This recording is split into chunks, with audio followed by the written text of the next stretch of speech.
नमस्कार दोस्तों, SN success point YouTube channel पर आप सभी का स्वागत है। तो हमने कंप्यूटर की क्लासेस शुरू की हुई हैं, जिसमें हमारा पहला चैप्टर है कंप्यूटर का परिचय।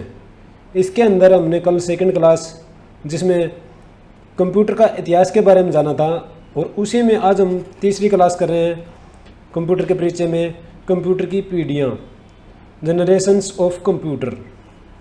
तो चलिए शुरू करते हैं आज की क्लास। कंप्यूटर की प्रथम पीढ़ी, यानी जो पीढ़ी थी प्रथम, उसमें क्या कुछ हुआ, क्या कंप्यूटर के अंदर खासियत थी। तो जो पहली पीढ़ी है वो 1946 में आई थी, यानी 1946 से मानी जाती है कि उससे शुरुआत हो गई थी पहली पीढ़ी की। और इसके अंदर वैक्यूम ट्यूब का प्रयोग किया जाने लगा था। और जो वैक्यूम ट्यूब है इसका आविष्कार लगभग 1904 में हो चुका था। और जो प्रथम पीढ़ी कंप्यूटर है उसमें जो लैंग्वेज है वो थी मशीनी भाषा का यूज होने लगा था। जैसे कि है प्रथम पीढ़ी की शुरुआत सन 1946 से मानी गई है। जेपी एकर्ट तथा जेडब्ल्यू मूची ने वैक्यूम ट्यूब पर आधारित पहला इलेक्ट्रॉनिक डिवाइस बनाया था। वैक्यूम ट्यूब का आविष्कार सन 1904 में जोहन एम्बोर्स फ्लेमिंग ने किया था, यानी J.A. फ्लेमिंग भी मिल सकता आपको। ये प्रथम पीढ़ी के कंप्यूटरों में इसी वैक्यूम ट्यूब का इस्तेमाल किया गया था। और जो ये वाइट किए हुए हैं ना, जो भी इसके अंदर है, मतलब लेटर्स हैं, वो क्वेश्चन बनते हैं कि प्रथम पीढ़ी की शुरुआत कब हुई, 1946 से। प्रथम पीढ़ी में किस पे आधारित थी या किसका यूज किया गया, वैक्यूम ट्यूब का। तो इस तरह के जो क्वेश्चन बनते हैं उनको हमने हाईलाइट किया वाइट कलर से, तो इनको ध्यान से देखना है। पंच कार्ड्स, पेपर टेप तथा मैग्नेटिक टेप को इनपुट डिवाइस तथा आउटपुट डिवाइस के रूप में इस्तेमाल किया जाता है। यानी इनपुट और आउटपुट डिवाइस के रूप में किसका इस्तेमाल किया गया था, पंच कार्ड्स का, पेपर टेप तथा मैग्नेटिक टेप का। प्रथम पीढ़ी कंप्यूटरों में मशीनी भाषा का इस्तेमाल प्रोग्रामिंग भाषा के रूप में होता था और मैग्नेटिक ड्रम्स का उपयोग मेमोरी के रूप में किया जाता था। तो ये भी क्वेश्चन बनता है कि प्रोग्रामिंग भाषा के रूप में किसका यूज हुआ, मशीनी भाषा का, और मेमोरी के लिए किसका यूज हुआ, मैग्नेटिक ड्रम्स का। तो ये सब क्वेश्चन बनते हैं जिनको हमें याद करने होते हैं, जो एग्जाम्स में आते हैं। प्रथम पीढ़ी कंप्यूटर की विशेषताएं। वैक्यूम ट्यूब पर आधारित था। भंडारण के लिए मैग्नेटिक ड्रम्स का इस्तेमाल किया गया था। पंच कार्डों इनपुट एवं आउटपुट के लिए प्रयोग किया गया। पंच कार्डों का आकार बहुत बड़ा और वजनी होता था, यानी आकार में बहुत बड़े होते थे और वजनी होते थे। मशीनी भाषा का प्रयोग किया गया था। इनमें एसी की ज़रूरत होती थी, क्योंकि ये हीट बहुत ज़्यादा पैदा करते थे, इसलिए एसी की ज़रूरत होती थी। बहुत महंगे और विश्वसनीय नहीं थे, महंगे थे लेकिन विश्वसनीय नहीं थे। लगातार रख रखाव की जरूरत, मतलब एक पर्टिकुलर रूम या एक हॉल चाहिए होता था इनको, प्रथम जो पीढ़ी के कंप्यूटर थे उनको। प्रथम पीढ़ी के जैसे कंप्यूटर है, एनियक था, एडवेक है, यूनिवेक है, IBM 701 है, IBM 650 है। ये सब प्रथम पीढ़ी के कंप्यूटर है। और प्रथम पीढ़ी के कंप्यूटर में जैसे एनियक है, तो एनियक की फुल फॉर्म होती है electronic numeric integrated and calculator. ये सभी क्वेश्चन बनते हैं कि जैसे क्वेश्चन में पूछ लिया जाता है किस पे आधारित है, तो वैक्यूम ट्यूब पर, भंडारण के लिए मैग्नेटिक ड्रम्स का। तो ये सभी इंपॉर्टेंट चीज़ें हैं जो हमने वीडियो के अंदर कवर की है। इसके बाद है कंप्यूटर की दूसरी पीढ़ी। जो दूसरी पीढ़ी है उसका विकास लगभग 1956 में शुरू हो गया था, यानी 1956 से 1963 तक के जो कंप्यूटर थे वो दूसरी पीढ़ी के कंप्यूटर थे। और इसके अंदर जैसे पहले में वैक्यूम ट्यूब था, इसमें वैक्यूम ट्यूब की जगह ट्रांजिस्टर का यूज होने लग गया था। और जो ट्रांजिस्टर है उसका जो आविष्कार है वो किया था विलियम स्टोकली ने। और इसके अंदर जो मशीनी लैंग्वेज की जगह है असेंबली लैंग्वेज का यूज होने लग गया था। जानते हैं इनके बारे में। कंप्यूटर की द्वितीय पीढ़ी की समयावधि 1956 से 1963 मानी गई है। इस पीढ़ी के कंप्यूटरों में वैक्यूम ट्यूब के स्थान पर ट्रांजिस्टर का प्रयोग हुआ। ट्रांजिस्टर का आविष्कार सन 1947 में विलियम शोकली ने किया था। अब कंप्यूटरों में प्राइमरी एवं सेकेंडरी मेमोरी का इस्तेमाल होने लगा और वे असेंबली लैंग्वेज को सपोर्ट करने लगे। यानी जो सेकंड पीढ़ी कंप्यूटर थे वे असेंबली लैंग्वेज को सपोर्ट कर रहे थे। उनमें मल्टी प्रोग्रामिंग ऑपरेटिंग सिस्टम का प्रयोग होने लग गया था। दूसरी पीढ़ी के कंप्यूटर की विशेषताएं, ट्रांजिस्टर पर आधारित, मेमोरी के लिए मैग्नेटिक कोर और टेप का इस्तेमाल, असेंबली भाषा का इस्तेमाल, आकार अभी भी बड़ा और वजनी था, मतलब कंपैरिजन में थोड़ा सा कम था लेकिन उतना बड़ा ही था काफ़ी। कूलिंग के लिए एसी की जरूरत, कार्य विशेष के लिए उपयोग, प्रोसेसिंग स्पीड में बढ़ोतरी, प्रथम पीढ़ी के मुकाबले कम ऊर्जा की जरूरत। बस इसमें मेन जो है वो दो फर्क ये थे कि प्रोसेसिंग स्पीड में बढ़ोतरी होगी थी और प्रथम पीढ़ी के मुकाबले ऊर्जा की जो खपत थी या जरूरत थी वो थोड़ी कम हो गई थी। बाकी वजनी वैसे था, सेम ऐसे ऐसे के लिए जरूरत पड़ती थी इसको।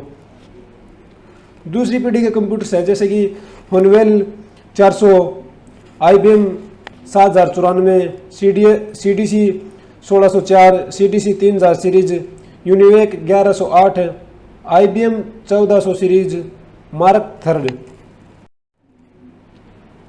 इसके बाद है कंप्यूटर की तीसरी पीढ़ी।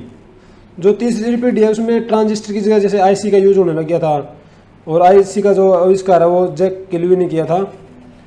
और इसका जो तीसरी पीढ़ी की शुरुआत है वो 1964 से 1971 के भी मध्य रही थी, यानी 1964 में शुरू हो गई थी, 1971 तक चला ये। और इसके अंदर जो लैंग्वेज थी वो हाई लेवल लैंग्वेज यूज होने लग गई थी। कंप्यूटरों की तीसरी पीढ़ी की समय अवधि 1964 से 1971 मानी गई है। इस पीढ़ी के कंप्यूटर IC यानी इंटीग्रेटेड सर्किट पर आधारित थे। ये भी पूछ सकता है कि IC की फुल फॉर्म क्या है, इंटीग्रेटेड सर्किट। IC का आविष्कार एक इंजीनियर जैक केल्विन ने किया था। एक अकेली IC में बहुत सारे ट्रांजिस्टर, रजिस्टर और कैपेसिटर समाहित थे, यानी एक IC के अंदर बहुत सारे, जैसे पहले में ट्रांजिस्टर थे तो यहाँ पे बहुत सारे ट्रांजिस्टरों को मिला के एक IC बना दी गई थी। IC के आविष्कार ने कंप्यूटर का आकार बहुत छोटा कर दिया। मल्टी प्रोग्रामिंग ऑपरेटिंग सिस्टम एवं हाई लेवल प्रोग्रामिंग लैंग्वेज के इस्तेमाल में और सुधार हुआ, यानी इन दोनों में और ज़्यादा सुधार हुआ। तीसरी पीढ़ी के कंप्यूटर की विशेषताएं, इसकी कुछ विशेषताएं जैसे कि आकार में छोटे और कम वजनी, अधिक भरोसेमंद और खर्चीले, बेसिक, कोबोल, फोर्टोन, पास्कल और एल्गोल का इस्तेमाल, यानी जो ये है सब ये लैंग्वेज है, बेसिक, कोबोल, फोर्टोन, तो इनका जो भाषा है इनका यूज होने लग गया था। ऊर्जा की कम खपत और एसी की ज़रूरत नहीं थी, यानी इनको एसी की ज़रूरत नहीं थी। माउस और कीबोर्ड का इस्तेमाल होने लगा था। प्रोसेसिंग अन्य पीढ़ियों के मुकाबले तेज़ थी। जनरल पर्पज़ के लिए इस्तेमाल संभव हुआ। कार्य क्षमता में बढ़ोतरी हुई। जो तीसरी पीढ़ी के कंप्यूटर हैं वो है PDP 8, PDP 11, ICL 2900, IBM 360 series, Honeywell 6000 series, TDC B16। Computer की चौथी पीढ़ी, यानी जो कंप्यूटर की चौथी पीढ़ी थी उसमें ये इसका यानी शुरुआत हो गई थी 1971 के आसपास से। और इसके अंदर जो जैसे कि हमने पहले वैक्यूम ट्यूब, फिर ट्रांजिस्टर, फिर IC का यूज किया है, अब इसमें हम करेंगे VLSI का प्रयोग, यानी वेरी लार्ज सर्किट इंटीग्रेटेड जो होता है इसका यूज करेंगे। कंप्यूटर की चौथी पीढ़ी की शुरुआत 1971 से मानी गई है और 1980 के दशक तक चौथी पीढ़ी मतलब रही है। इस दौरान IC को और अधिक विकसित किया गया और इस समय की IC में लगभग 5000 ट्रांजिस्टर आ सकते थे और इसकी कार्य क्षमता 3000 ट्रांजिस्टरों के बराबर थी।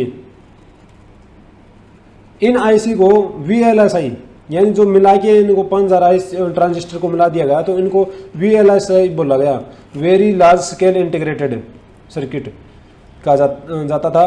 इस तकनीक ने माइक्रो कंप्यूटर की नींव पड़ी क्योंकि इस समय माइक्रो प्रोसेसर इस्तेमाल होने लगे थे। यह समय कंप्यूटर क्रांति लेकर आया और कंप्यूटर आम इंसान तक पहुंचा, यानी जो चौथी पीढ़ी के कंप्यूटर थे वो आम इंसानों तक पहुंचने लगे क्योंकि एक तो लागत कम थी उनकी, रख रखाव भी कम था उनका, तो और उसमें काम भी आसानी से हो रहा था। तो पहले जैसे कि थे, पहले तो एक रूम में आते थे तो आम इंसान वैसे भी नहीं ले पाता था उनको। चौथी पीढ़ी के कंप्यूटर माइक्रो प्रोसेसर पर चलते हैं और विंडोज़ मैक ऑपरेटिंग सिस्टम का निर्माण हुआ, यानी जो विंडोज़ की शुरुआत है या मैक ऑपरेटिंग सिस्टम की शुरुआत है वो चौथी पीढ़ी के कंप्यूटर से हुई थी। इसी समय में माइक्रोसॉफ्ट और एप्पल जैसी कंपनियों की शुरुआत हुई थी। चौथी पीढ़ी के कंप्यूटर की विशेषताएं, VLSI बेस्ड माइक्रोप्रोसेसर पर आधारित, GUI based operating system. GUI मतलब ग्राफिकल यूजर इंटरफेस, इस पर आधारित था ऑपरेटिंग सिस्टम इसका। अधिक तेज थे, भरोसेमंद और शुद्ध, आकार में बहुत छोटे और हल्के। इंटरनेट का इस्तेमाल होने लग गया था, AC की जरूरत नहीं, फैन का इस्तेमाल। C++, .NET जैसी भाषाओं का इस्तेमाल होने लग गया, कम खर्चीले थे ये। IBM 4341, DEC 10, स्टार 1000, PUP 11, मैकिनोट्स और PC यानी लैपटॉप्स जिसे हम बोल सकते हैं, इनका इस्तेमाल होने लग गया था चौथी पीढ़ी के अंदर। ये कंप्यूटर थे उस समय के। इसके बाद हमारी कंप्यूटर की पांचवी पीढ़ी। पांचवी पीढ़ी जो है 1980 से शुरू हो गई थी और लगभग अभी तक जो चल रही है वो पांचवी पीढ़ी है। और कुछ किताबों में आपको चौथी पीढ़ी ही अभी तक मिलेगी, भाई चौथी पीढ़ी ही चल रही है। तो देखते हैं पांचवी पीढ़ी। पांचवी पीढ़ी की समावधि 1980 से आज तक, यानी अभी चल ही रही है पांचवी पीढ़ी। कंप्यूटरों में ULSI यानी ultra large scale integrated circuit based micro processor का इस्तेमाल होने लगा, जिससे ये बहुत तेज और छोटे हो गए। क्योंकि एक ULSI बेस्ड माइक्रो प्रोसेसर में 1 करोड़ इलेक्ट्रॉनिक्स कंपोनेंट आ सकते हैं, यानी बहुत छोटी सी चिप के अंदर इतने सारे जब कंपोनेंट आ सकते हैं तो हमारे को उसका साइज बढ़ाने की जरूरत ही नहीं है। पांचवी पीढ़ी के कंप्यूटर को हम इंसानों की तरह सोचने लायक बनाया जा रहा है, जिसके लिए आर्टिफिशियल इंटेलिजेंस, इंटरनेट और थिंग्स, रोबोटिक्स आदि तकनीकों को लगातार विकास और प्रयोग किया जा रहा है। आज के कंप्यूटर एक घड़ी के हाथ घड़ी के आकार का होता है और कम खर्चीला भी है, जिसे लगभग हर इंसान खरीद सकता है। आज कंप्यूटर दुनिया के हर इंसान तक किसी न किसी रूप में पहुंच चुका है। यानी जैसे स्मार्ट वॉच है, वो भी एक तरह का कंप्यूटर ही है। स्मार्ट वॉच है, स्मार्टफोन है, तो वो बहुत छोटे हो चुके हैं, यानी कंप्यूटर ही बोल सकते हैं उनको, तो बहुत छोटे कंप्यूटर हो गए हैं। अब देखते हैं पांचवी पीढ़ी के कंप्यूटर की विशेषताएं।